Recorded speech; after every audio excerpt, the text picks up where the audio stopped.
కొరుట్ల మండలం ఐలాపూర్ గ్రామంలో శ్రీ పూతోట మల్లికార్జున స్వామి జాతర ఘనంగా నిర్వహించారు.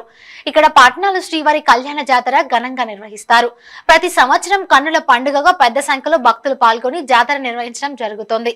చుట్టుపక్కల ఉన్న చాలా మంది గ్రామాల నుంచి భక్తులు పెద్ద సంఖ్యలో వస్తుంటారని, వారు కోరిన కోరికలు ఇక్కడ స్వామి తీరుస్తారని అపారమైన నమ్మకం అని భక్తులు తెలిపారు.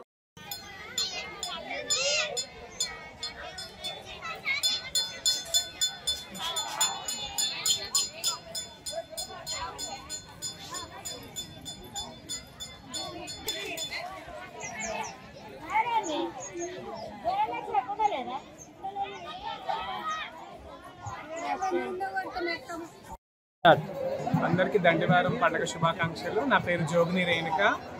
ఇక్కడ జగిత్యాల జిల్లా కొరుట్ల మండల్ ఐలాపూర్లో పూతోట మల్లికార్జున స్వామి పట్నాలు అంగరంగ వైభవంగా శ్రీవారి కళ్యాణం జరుగుతుంది. ఇక్కడికి వేలాది భక్తులు నలుమూల నుండి రావడం జరుగుతుంది.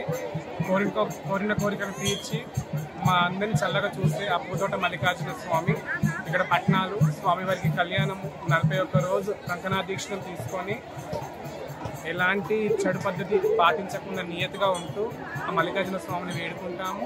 నిత్యం బండారు నొస్సి ధరించి ఆ మల్లికార్జున స్వామిని మా గుండెలో దాచుకొని పూజలు చేస్తూ ఉంటాము. మాకెంతో సంతోషము ఇక్కడికి రావడము. మా బాధలన్నీ తీరుస్తారు కాబట్టి ప్రతి ఏటా రావడం జరుగుతుంది. ఈ గుడి విశిష్టత చాలా పురాతన నుండి వచ్చింది. ఆ స్వయంగా దేవుడు ఇక్కడ స్వయంభూగా వెలవడం జరిగింది. ఇది గొల్లవారి ఇలవేల్పుగా పూతోట మల్లికార్జున స్వామిని కొలుస్తారు. ఐలాపూర్ గ్రామంలో మల్లన్న జాతర చాలా విశిష్టంగా అంగరంగ వైభవంగా జరుగుతుంది. ఇక్కడ ఏంటంటే దండి వారాలలో భాగంగా అమావాస్య అయిన తర్వాత ఇక్కడ జాతర నిర్వహించడం జరుగుతుంది. ఈ జాతరకు చాలా రోజుల నుంచి మంచి విశిష్టత ఉన్నది. మల్లన్న దేవునికి ఇక్కడ చాలా గ్రామాల నుండి ఇక్కడ దాదాపు ఒక 30-40 గ్రామాల నుండి కూడా ప్రజలు రావడం జరుగుతుంది. దాదాపు 1,50,000 మంది ఇక్కడ ఈ జాతరలో పాల్గొనడం జరుగుతుంది.